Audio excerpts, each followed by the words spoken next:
Ok, maintenant qu'on a pris le temps de souffler après Layer 0 et ZK Sync, c'est le moment de passer à la suite et de reprendre nos activités. Pour commencer, même si je n'ai pas de moyen de le justifier, je présume qu'il n'y a jamais eu aussi peu de compétition sur les airdrops. Alors si, peut-être avant quand c'était pas connu, mais en ce moment t'as pas besoin d'aller chercher très loin, il suffit de regarder du côté de tes youtubeurs tweetos préférés, la majorité font largement moins de vues. De mon côté, ma théorie c'est que c'est un petit combo entre différents facteurs. Le premier c'est tout simplement que les derniers airdrops n'ont pas plu à tout le monde, ce qui est compréhensible car quand tu regardes les stats au niveau d'un certain ZK Sync, eh bien c'est vraiment très peu de monde qui a mangé très fort. Layer 0 a laissé un goût amer dans la bouche de nombreuses personnes. Finalement les gens se sont rendus compte que l'airdrop de Starknet était pas si horrible que ça. Et maintenant si tu suis un petit peu sur Twitter, absolument tout le monde est en train de vendre les airdrops comme terminés, c'était les dernières grosses opportunités du moment. De mon côté je ne suis pas d'accord avec cette dernière phrase et on va voir pourquoi. Déjà on va commencer par voir un petit peu ce qui nous attend ces prochains mois. Sans trop de surprise on devrait voir la fin de la campagne Layer 3 et également l'airdrop. Le projet a d'ailleurs annoncé que les tokenomics allaient être révélés cette semaine. Vraisemblablement la snapshot n'est toujours pas prise tout simplement car le troisième Infinity Cube n'est toujours pas obtenable. Cependant je ne m'en fais pas, c'est quelque chose que l'on pourra récupérer très bientôt. Là où Layer 3 sera très probablement pas le play de l'année, c'est une des meilleures façons d'augmenter ton activité sur différents réseaux et ce en faisant du plusieurs pierres d'un coup. Tout simplement car les différentes quêtes te poussent à avoir une activité minimale sur quasiment tous les réseaux, que ce soit des réseaux historiques qui pourraient être utilisés pour d'autres airdrops comme par exemple Arbitrum ou Optimism. Je te rappelle que l'activité dessus a été utilisée par exemple pour Celestia ou encore Dimension plus récemment, donc c'est jamais une mauvaise idée d'avoir des traces qui sont très fortes et présentes dessus, ou alors pour l'utiliser afin de cocher différentes cases comme par exemple de l'activité sur Scroll, de l'activité sur Base, sur Hyperlane ou encore plein d'autres projets. Je pense également à Zora sur les différentes campagnes avec Base, plus évidemment le drop de Layer 3. De mon côté c'est pas spécialement le drop de Layer 3 qui fait en sorte que je suis un petit peu actif là-dessus, c'est surtout le combo d'activités que tu peux choper que je trouve très intéressant. En effet ça se marie très bien avec de l'activité sur des blockchains qui n'ont pas encore de jetons ou qui pourraient réaliser un airdrop numéro 2, 3, etc.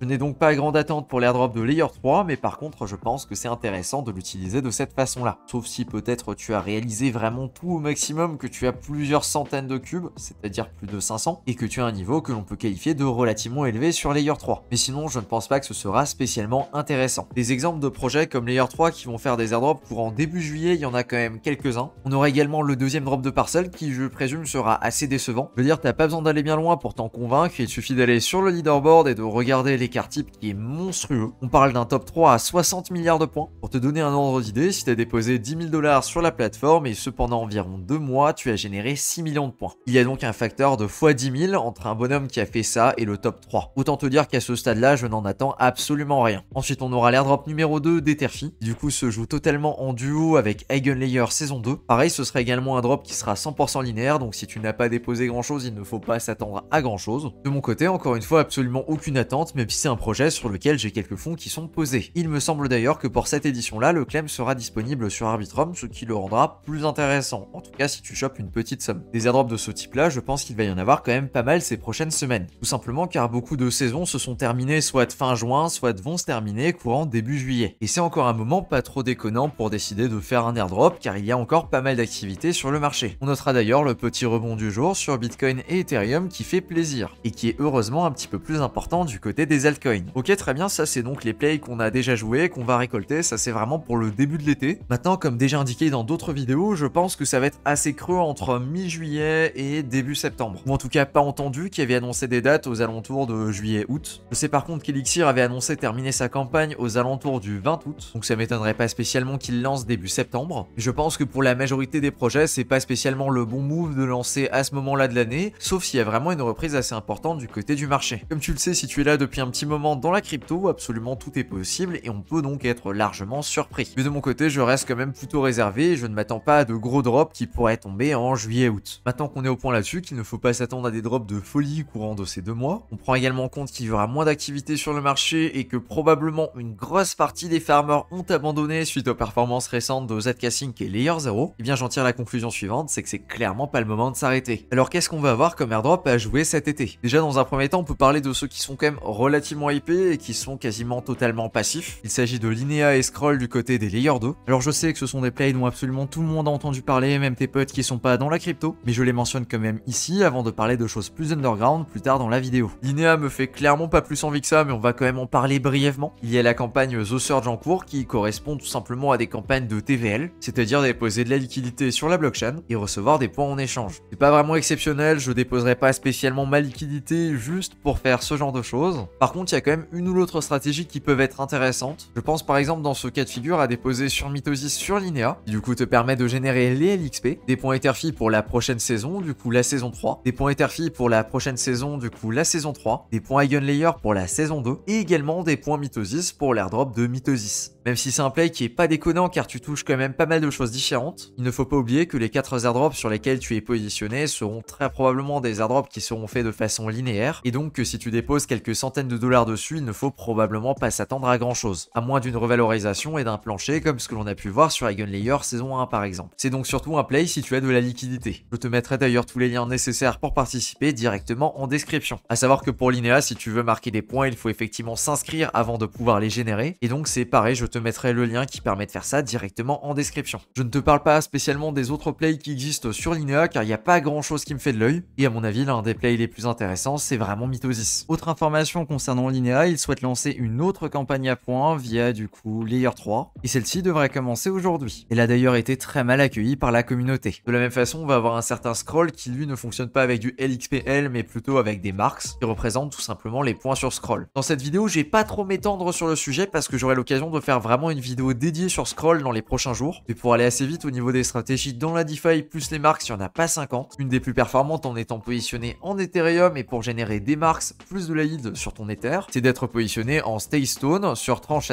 Ça te permet de vendre tes points Eigenlayer plus Stone contre de la yield, plus de générer des marks sur la DeFi de scroll. En alternative, tu vas retrouver un certain Pencil, dont l'intérêt est proche du zéro, tout simplement car c'est un projet sur lequel tu poses tes jetons et tu génères des marks. C'est tout, vraiment il n'y a rien de plus à en dire. Sinon tu as également le landing sur AV Scroll, qui est quand même assez compliqué à utiliser, tout simplement car généralement pour ces positions là, eh bien elles sont déjà maxées, donc tu ne peux tout simplement pas déposer dessus. Et en plus de ça, les intérêts que tu vas venir générer en déposant dessus sont vraiment très faibles. Si tu souhaites déposer sur AV Scroll, il faudra donc attendre une augmentation des caps. On peut également noter Ambient qui est un play assez sympathique pour déposer, et aussi tu as la possibilité de déposer sur Mitosis via Scroll, ce qui générera des Scroll Marks plus toute l'activité sur Mitosis, Eigenlayer et Etherfi. Je pense que comme sur Linéa, ce sera un des plays les plus intéressants qui te permet vraiment de toucher à tout. Et ensuite en play également très classique que tu vois passer partout sur Twitter, tu vas avoir un certain Hyperlane, qui du coup est une solution d'interopérabilité un petit peu à la Layer 0 ou Wormhole, et que l'on peut notamment utiliser via Merkle pour bridger d'une blockchain EVM à une autre. A savoir qu'il existe également d'autres applications comme par exemple Usenexus qui permettent également de l'utiliser mais sur des blockchains alternatives. Je vais pas trop faire le topo sur Hyperlane, tu le connais très bien, et sinon il y a une vidéo qui est disponible sur la chaîne qui te l'explique en entier. Ok, très bien, maintenant qu'on a vu tous les plays qui font consensus et qui sont juste du liquidity farming, on peut parler des plays un petit peu plus underground qui à mon sens vont payer largement plus. Oui, c'est bien Starknet que j'agite sous tes yeux avec très probablement un Starknet numéro 2 qui devrait tomber. Là où on avait eu l'information qu'il y aurait plusieurs airdrops à la suite de l'airdrop numéro 1, on sait également qu'il y aura un événement qui fera très plaisir aux utilisateurs qui aura lieu à la fin septembre. Est-ce que c'est un airdrop? Est-ce que c'est la suite des campagnes incentives? Je ne sais pas. Mais de mon côté, je me dis que c'est absolument pas déconnant de se positionner sur un Starknet 2. Et pas uniquement pour l'airdrop, mais également pour tout ce qu'on peut faire sur la blockchain. Là, tu pourrais peut-être me dire qu'on ne peut rien faire sur Starknet et tu es pas vraiment très loin d'avoir raison. Cependant, s'il y a bien un truc qui fonctionne bien sur la blockchain, c'est tout simplement les incentives, et c'est ce qu'on peut venir récupérer très facilement en se positionnant sur des projets. Encore une fois, c'est par contre du liquidity mining et donc c'est pas une activité qui plaira à tout le monde. Ici, on peut par exemple citer Ekubo qui, mine de rien, propose quand même du 25% sur une paire USDC-USDT ou encore du 32% sur du wrap testé Ethereum.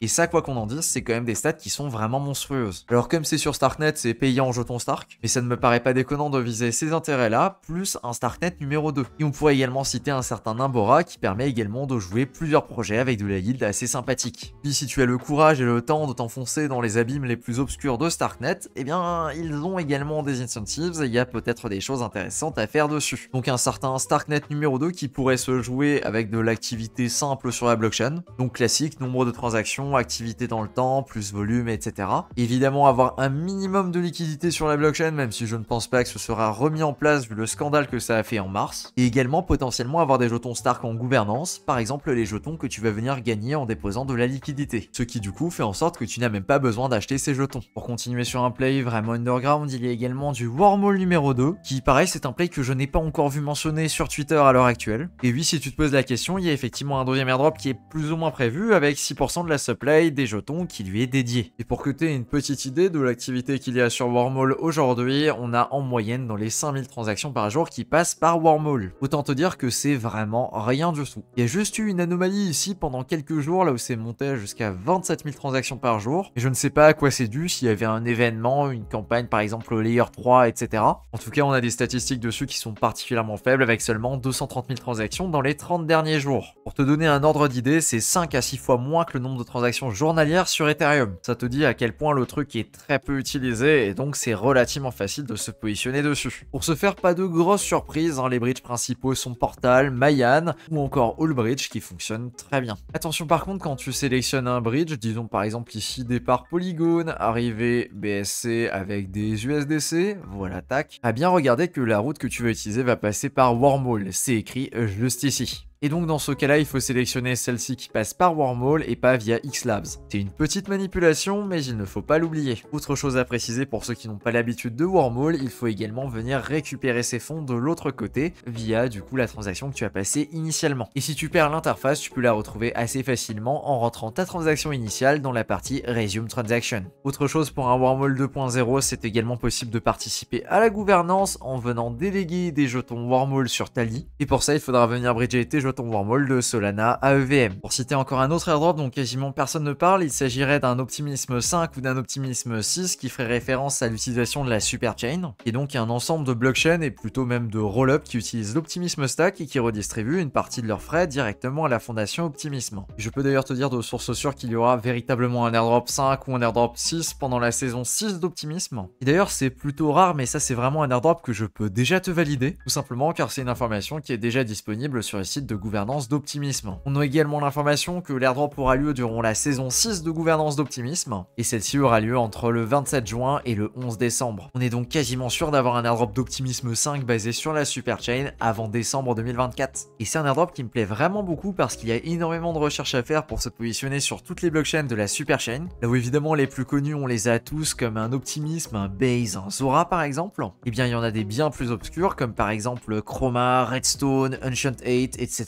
Et je suis en train de rédiger une feuille de triche sur la newsletter payante qui correspond à l'utilisation de ces blockchains. Du coup, dans l'objectif d'être éligible à un airdrop Optimisme 5. Si ça t'intéresse, j'ai déjà publié la première partie et je te la mettrai directement dans le premier lien en description. Ensuite, un play dont on n'a vraiment pas parlé depuis longtemps, il s'agit d'un airdrop pour Aptos 2. Et là où maintenant on a vu qu'un certain Sai s'est chauffé et a déjà fait son deuxième airdrop, eh bien je pense que ce n'est qu'une question de temps pour les Aptos et celui de ce monde. Ici, je suppose qu'il n'y aura pas trop de suspense et je pense que ce sera également un airdrop qui viendra rewarder les personnes qui ont stacké des Aptos, que ce soit en liquid stacking ou directement via le stacking intégré. Si ça t'intéresse, je te recommande cette vidéo que je mettrai en description dans laquelle j'ai montré comment jouer différents airdrops sur Aptos plus l'airdrop d'Aptos numéro 2. Là où la vidéo commence quand même à dater parce qu'elle a 7 mois, le contenu est toujours d'actualité pour pouvoir jouer un Aptos numéro 2. Dans le même genre, mais sur une blockchain que je connais bien moins, il y a également Sui, que vu des tokenomics pourrait faire exactement la même chose qu'un Sei et décider de faire un airdrop numéro 2. Là pour le coup, j'ai pas de tips particuliers et je ne m'y suis pas spécialement intéressé à cette blockchain. Je sais par contre qu'AZK avait fait différentes vidéos sur Sui et je te les recommande chaudement, je te les mettrai donc en description si c'est un play qui t'intéresse. Encore un autre play qui est absolument oublié et celui-ci on peut le retrouver sur Solana, il s'agit de Jupiter 2. Là on a déjà l'information qu'une snapshot sera prise en fin d'année et que la distribution aura lieu en début d'année prochaine. Cependant je pense que l'utilisation de la plateforme en tant qu'agrégateur ne sera pas tant prise en compte que ça pour cette deuxième saison, mais je m'attends plutôt à ce que ça valorise les nouvelles features comme par exemple l'ordre limite, le DCA, le value average ou encore toute la partie perps. De mon côté, j'ai prévu de mettre des fonds dans le JLP, qui est la liquidité qui permet aux traders de trader. On est cependant d'accord qu'il y a déjà énormément de TVL dessus. Mais ça ne m'empêche pas de trouver le produit intéressant au niveau de son fonctionnement, plus pour avoir une position assez diversifiée entre Solana, Ethereum, Wrap Bitcoin et les stablecoins, en générant des intérêts qui sont très forts. Avec pour petit effet assez sympathique, probablement un airdrop pour en détenir. On enchaîne ensuite avec une vidéo qui a déjà été tournée et qui est toujours d'actualité, notamment sur Farcaster, un projet de social fee qui a levé 150 millions et qui est valorisé à 1 milliard. Alors c'est pas le projet avec la valorisation la plus élevée, ça on est d'accord, mais par contre c'est un projet sur lequel il y a relativement peu d'utilisateurs et surtout sur lequel on peut se placer assez facilement. Ici je ne vais pas spécialement détailler, je vais juste te renvoyer vers cette vidéo qui fait vraiment un très gros récap sur le sujet. Un autre airdrop dont on ne parle quasiment plus aujourd'hui car il est à peu près rentré dans l'utilisation commune, c'est Zora. Zora Zora qui arrive maintenant à peu près à sa première année de vie. Et c'est un play un petit peu particulier parce qu'on joue et Zora la blockchain qui fait partie de la super chain et également Zora la marketplace. De ce côté-là, je sais pas exactement qu'est-ce qu'ils vont pouvoir utiliser comme critères, mais il y en a pas 50 000 des différents. C'est soit tu te positionnes en tant qu'utilisateur et tu vas donc chercher à faire le maximum de mint à droite à gauche tout en essayant de combiner de l'activité autre part. Je pense par exemple aux mint Zora qui sont sponsorisés par Base sur Layer 3 qui du coup te permettent de toucher très facilement différents projets d'un coup. Soit tu te positionnes en tant que créateur en créant tes propres mints et en incitant les utilisateurs à minter tes créations. Pas de grosses surprises, c'est vraiment les utilisations principales de la plateforme. Si c'est quelque chose qui t'intéresse, je te mettrai également le lien d'une vidéo qui fait le récap à ce niveau-là directement dans la description. Autre petite nouveauté, c'est la possibilité d'utiliser Uniswap directement sur Zora. Il n'y a pas 50 paires qui sont disponibles dessus, tu vas pouvoir swapper en USDC ou en Imogen, ou encore en Enjoy juste ici. C'est une interaction qui est assez nouvelle et qui je présume ne sera pas trop utilisée par les chasseurs d'airdrop, car nouvelle et surtout relativement niche et je ne pense pas que grand monde va l'avoir en tête. C'est donc aussi un petit bonus auquel tu peux penser. Ensuite, pour aller sur la narrative du restaking, on a également Symbiotic, qui est un concurrent d'Eigenlayer sur lequel on peut restacker autre chose que uniquement de l'Ether. On peut par exemple restacker du USDE ou encore de l'ENA, et virtuellement n'importe quel type de jeton ERC20. Comme Eigenlayer, c'est un projet qui fonctionne par phase, et actuellement, il n'y a pas grand chose d'ouvert, la seule chose sur laquelle tu peux restacker, c'est de l'ENA. Mais comment te dire que pour faire ça, il faut quand même être vachement bullish sur ENA, ce qui n'est très probablement pas ton cas. Je n'ai pas de date, je sais pas quand est-ce que ça va rouvrir, ou alors venir utiliser une application comme Melo qui permet du coup d'avoir des LRT